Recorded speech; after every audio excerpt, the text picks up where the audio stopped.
પેલા મહાત્માજી ધર્મ સંકટમાં ફસાણા, કરવું શું? વિધાતા સાથે થોડો ઝઘડો કરાય, પણ મારી સામે જો બ્રાહ્મણનો દીકરો મરે, મૃત્યુ પામે, તો બ્રહ્મ હત્યાનું પાપ મને લાગે. મહાત્માએ એવો વિચાર કર્યો.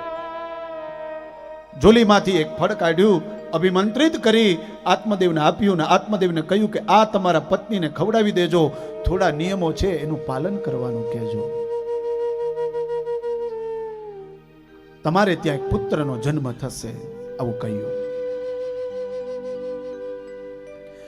આત્મદેવ નાચવા લાગ્યા, ઘરે ગયા, ધૂંધલીને આ ફળ આપ્યું અને કહ્યું કે હવે આપણે ત્યાં પણ એક પુત્રનો જન્મ થશે.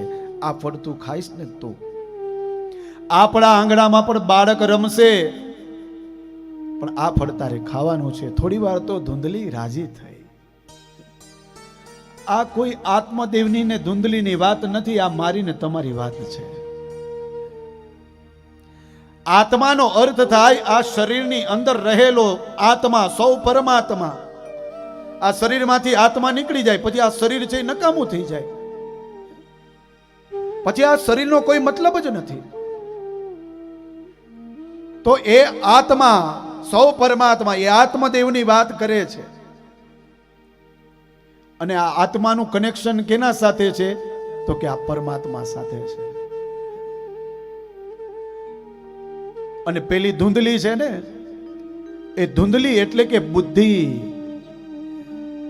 આજે આત્મા અને બુદ્ધિનું મિલન થયું છે.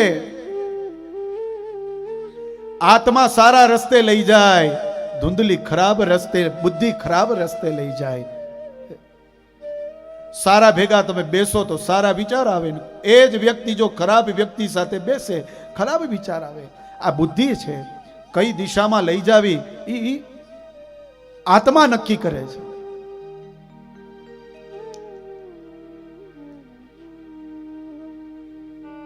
થોડી વાર તો બુદ્ધિ રાજી થઈ, ધૂંધલી રાજી થઈ કે હવે મારે ત્યાં પણ સંતાન થશે, બાળક થશે.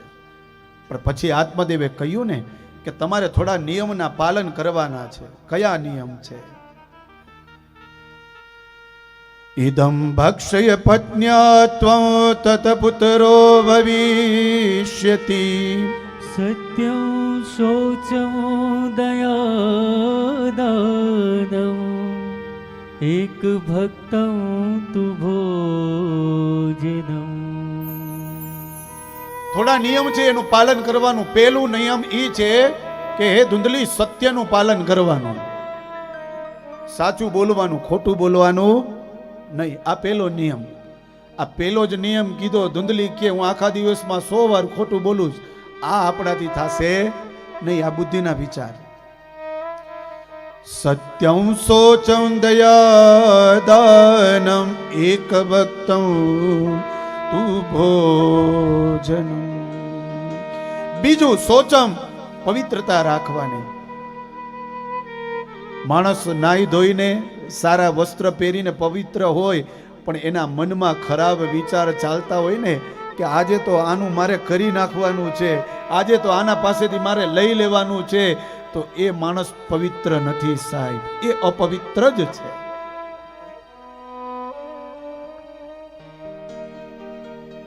સત્યમ શોચમ દયાદાનમ. ત્રીજો શબ્દ આવ્યો છે દયા. એ ધૂંધલી, તારે લોકો ઉપર, બધા ઉપર તારે દયા રાખવાની. પછી માણસ હોય, પશુ હોય, પક્ષી હોય, આ બધા સાથે દયા રાખવાની.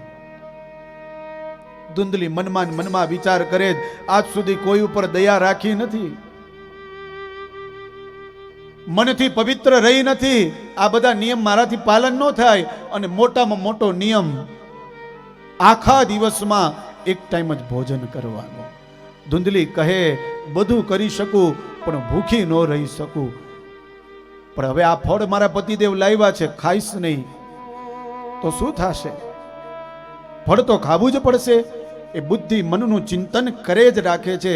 આત્મદેવ કહે છે શું થયું ધૂંધલી, ફળ ખાઈ લે. બુદ્ધિએ જવાબ આપ્યો, એ ધૂંધલીએ જવાબ આપ્યો, પતિદેવ અત્યારે તો મધ્યાહનનો સાયમનો સમય થયો છે, આવતીકાલે દેવતાઓની પૂજા કરી અને સૌથી પહેલું કામ આ ફળ ખાવાનું કરીશ.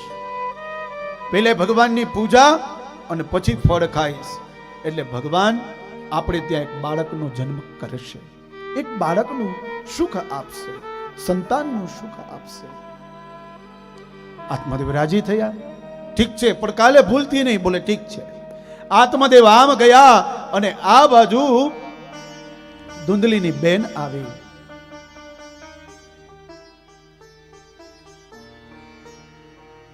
એ બેનને બધી વાત કરે છે કે મારા પતિ આવી રીતે એક ફળ લાવ્યા છે.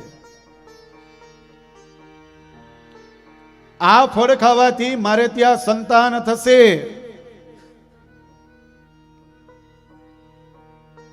ધુંધલીને બેને કહ્યું તો પછી ફળ ખાને, ત્યારે તારે ત્યાં બાળકનો જન્મ થાય તો સારી વાત છે ને, તું આ ફળ ખાઈ લે. બોલે નહીં, ફળ નથી ખાવું. કેમ? નિયમ અઘરા છે. એનાથી વધારે બુદ્ધિ કેટલું વિચારે છે. એની બેનને કહે છે કે ફલ ભક્ષેણ ગર્ભસ્યાત ગર્ભેણો ઉદર વૃદ્ધિતા. હું આટલી સુંદર છું, દેખાવડી છું, પણ ઉદરમાં ગર્ભ રહેશે, ઉદર ધીરે ધીરે ધીરે મોટું થશે તો હું સારી દેખાઈશ નહીં. આ બુદ્ધિનો પહેલો ખરાબ વિચાર. બીજો વિચાર કે આ ગામમાં જો આગ લાગે, આખું ગામ દોડશે, પણ મારા ઉદરમાં બાળક હશે તો હું દોડી નહીં શકું, તો કદાચ હું મૃત્યુ પણ પામું. આ બીજો ખરાબ વિચાર. ત્રીજો ખરાબ વિચાર, લાલને પાલને દુઃખમ. એ બાળકનો જ્યારે પ્રસવ થાય, એ પ્રસૂતાની પીડા મેં જોઈ છે, એ સહન ન થઈ શકે તો એ પીડા મારાથી સહન નહીં થાય.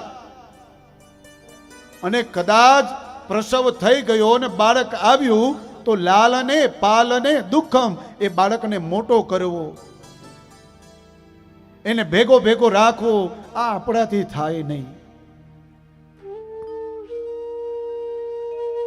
એનાથી વધારે વિચારે છે.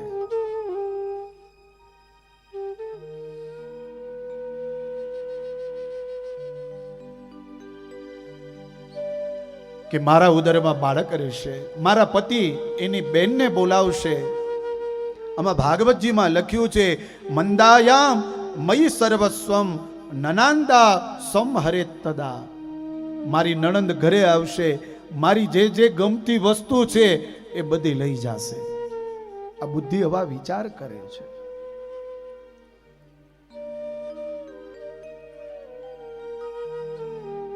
તો મારે આ બેન આ ફળ ખાવું નથી. આ સૃષ્ટિમાં બે જ સ્ત્રી સુખી છે. કઈ કઈ? ભાગવતજી કહે છે, વંધ્યાવા વિધવા નારી.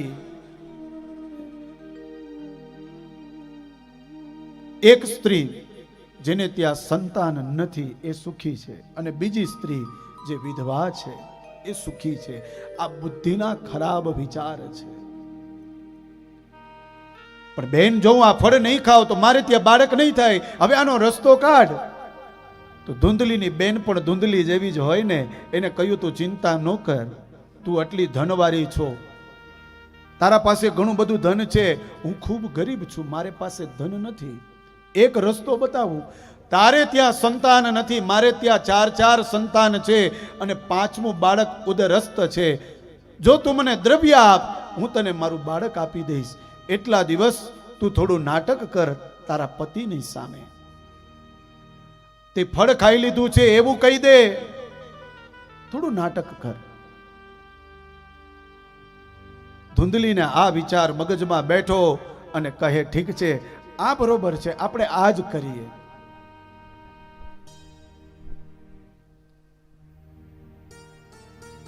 બીજે દિવસે સવારે પ્રાતઃ કાલે સ્નાન કરી પરમાત્માને નવડાવી એના પતિદેવ પાસે સૌથી પહેલે ખોટું ઈ બોલી ધુંધલી કે મેં પેલું ફળ ખાઈ લીધું છે. ધુંધલી મનમાં વિચાર કરે, આ ફળનું કરવું શું? વિચારમાં ને વિચારમાં ગૌશાળામાં જાય છે. ગૌશાળામાં જઈ અને ઈ ફળ ગાયને ખવડાવી દે છે. ધુંધલી વિચાર કરે છે કે મારા પતિ મહાત્મા પાસેથી ફળ લાવ્યા છે, એની પરીક્ષા તો થવી જોઈએ ને. ગાયને ફળ ખવડાવી દીધું. આ બાજુ ધીરે ધીરે ધીરે સમય વ્યતીત થવા લાગ્યો. આત્મદેવ રાજી થવા લાગ્યો છે કે હવે થોડા જ સમયમાં મારે ત્યાં એક બાળકનો જન્મ થશે. 9 મહિના પછી, 9 માસ પછી એ ધૂંધલીને બેનને ત્યાં એક બાળકનો જન્મ થયો. આ આત્મદેવને ખબર ન પડે એવી રીતે એની બહેને એ બાળકને ધૂંધલી પાસે પહોંચાડી દીધો. અને ધૂંધલીએ આત્મદેવને કહ્યું કે પ્રભુની કૃપાથી અને પેલા સંતના આશીર્વાદથી આપણે ત્યાં પુત્રનો જન્મ થયો છે.